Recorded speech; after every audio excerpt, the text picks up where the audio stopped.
Заміна підшипника на фрезерному верстаті.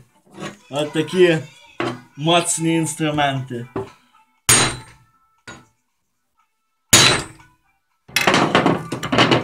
І потрохи женемо.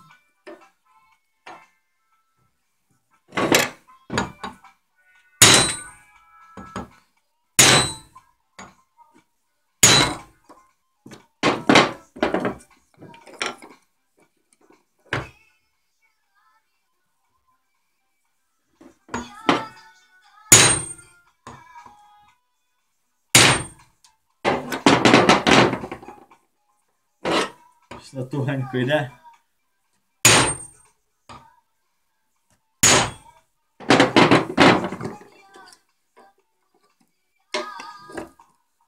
Коли вона піде нормально, я знімлю з паузи. Продовження. Чекай. Є.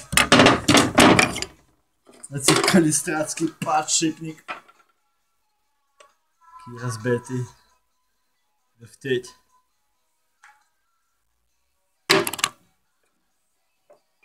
Методом дерев'яшок. Сколько там знизу історії.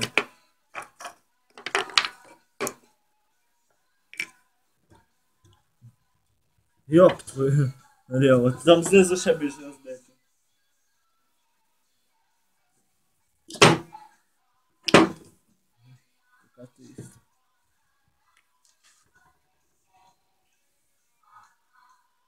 А, вирубай, блядь.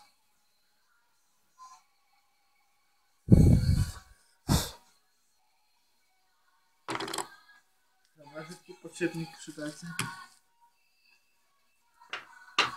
Ці великі. Ці, сука, маленькі.